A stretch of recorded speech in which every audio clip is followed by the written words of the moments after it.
Hi hello నమస్తే welcome back to Nimmu Rathod channel. ఎలా ఉన్నారు అందరూ చాలా బాగున్నారు, సేఫ్గా ఉన్నారని అనుకుంటున్నాను. ఫస్ట్ ఆఫ్ ఆల్ అందరికీ సారీ, చాలా రోజులైంది లాంగ్ వీడియో పోస్ట్ చేయక. దానికి రీజన్ కూడా ఉంది, టైం దొరకట్లేదు. అసలు లైవ్ స్టార్ట్ చేసినప్పటి నుంచి లాంగ్ వీడియో పెట్టడమే మర్చిపోయాను. కానీ ఈ రోజు నుంచి 3 డేస్కి ఒకసారి అయితే ఖచ్చితంగా ఒక లాంగ్ వీడియో అయితే ఉంటుంది. చూడండి, సపోర్ట్ చేయండి. అండ్ ఇప్పుడైతే స్టార్ట్ చేద్దామా వీడియో. ఈరోజు నేను చికెన్ కుక్కర్ పులావ్ చేయబోతున్నాను. అండ్ దాని ప్రాసెస్ ఏంటో చెప్తూ ఉంటాను, చూస్తూ ఉండండి, వింటూ ఉండండి. ఇది రైస్, 1 kg రైస్కి 1/2 kg చికెన్ కొంచెం పెద్ద పీస్గా కట్ చేయించుకోవాలి. ఎందుకంటే పులావ్ కదా, మనం కుక్కర్లో చేస్తున్నాము, మ్యాష్ అవ్వకుండా ఉండాలంటే కొంచెం పీస్ పెద్దదిగానే ఉండాలి. అండ్ ఇక్కడ ఐటమ్స్ నేను ఫాస్ట్గా చూపిస్తున్నాను, చూసేయండి. ఏమేమి వేస్తున్నాను, ఎప్పుడెప్పుడు వేస్తున్నాను అన్నది నేను కుక్ చేసుకుంటూ మీకు ఎక్స్ప్లెయిన్ చేస్తాను. ఇప్పుడైతే జస్ట్ ఒక లుక్ ఇచ్చేసేయండి. అండ్ ఇప్పుడు ఒక పేస్ట్ తయారు చేయబోతున్నాను, మసాలా లాంటిదే. ఎలా చేస్తున్నాను చూపిస్తాను, చూసేయండి. 3 బాగా పండిన టమాటోస్, గ్రీన్ చిల్లీ, కొత్తిమీర అండ్ వెల్లుల్లిపాయలు ఒక 15 అలా తీసుకోండి, 1 kg రైస్ కాబట్టి. అండ్ గార్లిక్, ఇది జింజర్ గార్లిక్ పేస్ట్ వేసుకోకుండా ఇలా పేస్ట్ చేసుకోండి. టమాటో, గ్రీన్ చిల్లీ, కొత్తిమీరతో పాటు ఇలా పేస్ట్ చేసుకుంటే మంచి ఫ్లేవర్ వస్తుంది పులావ్కి, అండ్ మంచి టేస్ట్ కూడా వస్తుంది. కరెక్ట్గా నేను చూపించినట్టు ఎలా అయితే చేస్తున్నానో అలా చేస్తేనే మీకు ఈ టేస్ట్ వస్తుంది. చూసారు కదా, పేస్ట్ అయిపోయింది. అందులో కొంచెం వాటర్ పోసుకోండి, పేస్ట్ మెత్తగా అవుతుంది. అండ్ ఒక పెద్ద సైజు ఆనియన్ తీసుకొని చాలా సన్నగా పొడుగ్గా కట్ చేసుకోవాలి. పులావ్కి ఎప్పుడైనా సరే ఆనియన్స్ పెద్దగానే ఉండాలి, అంటే కనిపించాలి రైస్లో. ఇలా కట్ చేసిన తర్వాత బాగా మ్యాష్ చేసుకోండి ఆనియను. దాని రెక్కలన్నీ విడిపోయి మొత్తం విడివిడిగా అయిన తర్వాత ఫ్రై చేసుకుంటే ఆయిల్ తక్కువ పడుతుంది అండ్ ఈజీగా ఫ్రై అయిపోతుంది ఆనియన్. ఎప్పుడైనా సరే మీరు ఆనియన్ కట్ చేసిన తర్వాత ఇలా మ్యాష్ చేసుకోండి ఖచ్చితంగా. సో ఇప్పుడు కుకింగ్ ప్రాసెస్ స్టార్ట్ చేద్దామా. కుక్కర్ పులావ్ కాబట్టి ఖచ్చితంగా కుక్కర్ పెట్టుకోండి, గిన్నెలు అయితే పెట్టుకోకండి. కొంచెం ఆయిల్ క్వాంటిటీ ఎక్కువనే పడుతుంది ఇందులో, పులావ్ కాబట్టి. దీనికి సపరేట్గా మనం కర్రీ అలాంటిది ఏం చేసుకోవట్లేదు. ఆయిల్ వేసుకోండి. నేను వేసిన దానికి ఎంత అంటే ఒక 5-6 స్పూన్స్ అనుకోండి. నేను బాటిల్తోనే వేసాను, మీకు కొలతలు చెప్పాలి కాబట్టి చెప్తున్నాను. 5-6 స్పూన్స్ అయితే ఆయిల్ అయితే ఖచ్చితంగా పడుతుంది. ఆయిల్ హీట్ అయిన తర్వాత బాగా హీట్ అవ్వాలి ఆయిల్ అనేది. చెక్ చేసుకోండి ఆయిల్ హీట్ అయిందా లేదా అని. ఇప్పుడు ఇందులోకి మనం ఒక బిర్యానీ ఆకు, 2 లవంగాలు, 10 మిరియాలు, 5 యాలకులు, ఒక దాల్చిన చెక్క, ఒక పెద్ద ఇలాచీ అని అంటారు కదా, అది వేసుకున్న తర్వాత మనం ఇందాక కట్ చేసుకుని పెట్టుకున్నాం కదా ఆనియన్ ఫ్రై చేసుకోవాలి. ఆనియన్ చాలా సన్నగా కట్ చేసుకొని పొడువుగా కట్ చేసుకుంటే ఈజీగా ఫ్రై అయిపోతుంది. అండ్ అక్కడక్కడ మనకు కొంచెం క్రిస్పీగా తగులుతుంటే పులావ్లో చాలా బాగుంటుంది. ఏదైనా మనం చేసే పద్ధతిలోనే, ప్రాసెస్లోనే టేస్ట్ అనేది ఉంటుంది. అండ్ ఇంకో విషయం ఏంటంటే, మీరు ఖచ్చితంగా కుక్ చేసేటప్పుడు అస్సలు హైలో పెట్టుకోకూడదు. పెట్టుకుంటే మీడియంలో అయినా పెట్టుకోండి, లేకపోతే సిమ్లో అయినా పెట్టుకోండి. కానీ హై ఫ్లేమ్లో పెట్టి ఎప్పుడు అయినా సరే వంట అసలు చేయకూడదు. హెల్త్కి కూడా అస్సలు మంచిది కాదు. ఎప్పుడైనా మీడియం సైజులోనే పెట్టుకొని చేయండి. ఆనియన్ వేసిన తర్వాత సాల్ట్ వేసాను, నేను మాట్లాడుతుంటే మీకు కనిపించి ఉంటుంది. సాల్ట్ వేసి, పసుపు వేసి ఫ్రై చేసుకోండి.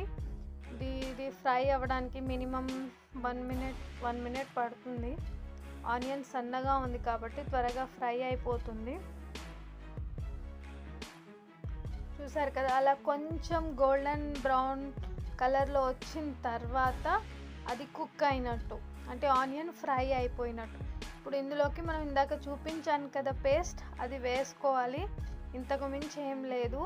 ఈ పేస్ట్ వేసుకున్న తర్వాత నేను గ్యాస్ అస్సలు హై చేయట్లేదు, లో ఫ్లేమ్ చేయట్లేదు, ఇది మీడియంలోనే ఉంది. ఆ పేస్ట్ వేసిన తర్వాత మూత కప్పేసేయాలి. 2 మినిట్స్కి ఒకసారి తీస్తూ చూస్తూ కలుపుతూ ఉండాలి. మనకు ఆయిల్ అంతా పైకి వస్తుంది. అప్పుడు ఆ పేస్ట్లో ఉన్న పచ్చితనం పోయి ఆ పేస్ట్ మనకి రెడీ అయిపోయినట్టు మంచి స్మెల్ అయితే వస్తుంది పేస్ట్ వేసిన తర్వాత. అండ్ ఇప్పుడు ఇందులోకి మనం చికెన్ వేసుకోవాలి. చికెన్ గుర్తు పెట్టుకోండి, పులావ్ చేసేటప్పుడు చాలా పెద్ద ముక్కలుగా కట్ చేసుకోవాలి, కట్ చేయించుకొని రావాలి. అప్పుడే అది పేస్ట్ అవ్వకుండా ఉంటుంది పులావ్లో.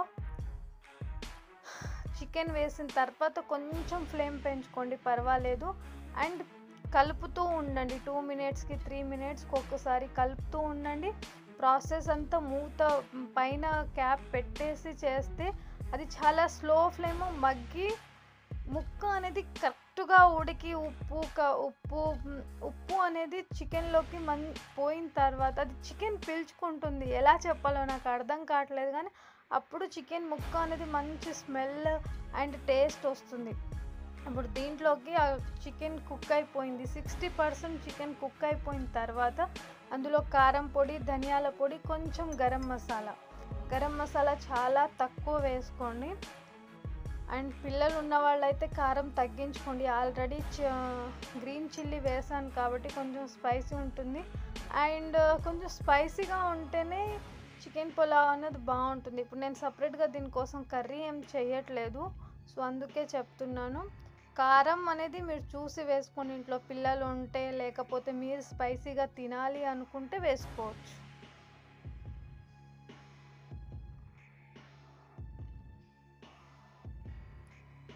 చూసారు కదా, ఆయిల్ మొత్తం పైకి వచ్చేసింది అండ్ చికెన్ కుక్ అయిపోయింది. 70% చికెన్ కుక్ అయిపోయింది.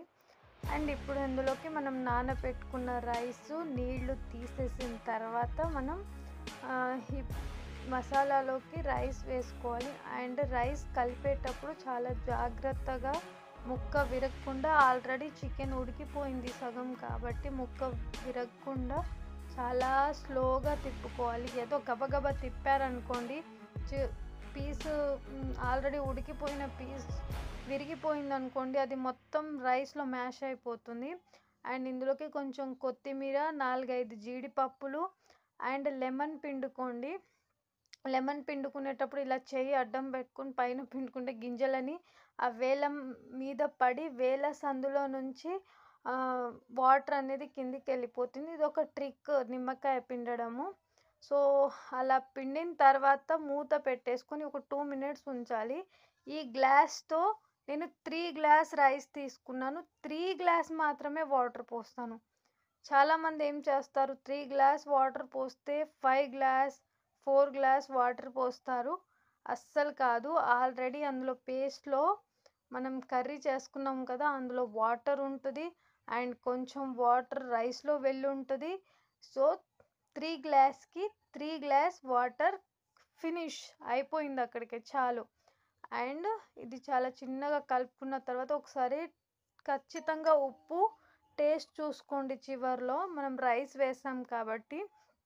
అండ్ 2 విజిల్స్ వచ్చిన తర్వాత ఆపేసేయండి. ఓన్లీ 2 విజిల్స్కే ఉడికిపోతుంది. ఎక్కడ రైస్ చూసారు కదా, ఎక్కడ రైస్ ఇంత కూడా విరగకుండా పొడి పొడిగా ఎలా వచ్చిందో మీరు కూడా ఖచ్చితంగా ట్రై చేయండి. అండ్ నేను ఇంట్లో ఏదైనా నాన్ వెజ్ చేశానంటే ఫస్ట్ శ్రావ్యకే పెడతా, శ్రావ్యనే టేస్ట్ చేస్తుంది.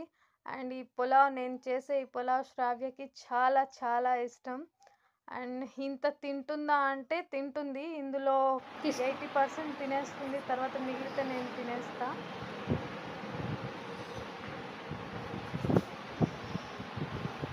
ఏంటిది అది? బిర్యానీయా? బిర్యానీ కాదు. నీకు బిర్యానీ లాగా అనిపిస్తుందా? చికెన్ పులావ్. నీకు ఇష్టం కదా, సరే తిను. తిని ఎలా ఉందో చెప్పు. ఎలా ఉంది? ఒక్క ముద్దకే సూపర్ ఉందా? అది మొత్తం తింటావు కదా నువ్వు. నీకు చికెన్లో ఏది ఇష్టం?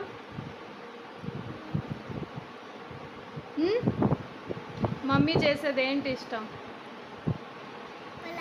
పులావ్. సరే, బాగుందా? అది కూడా తింటావా?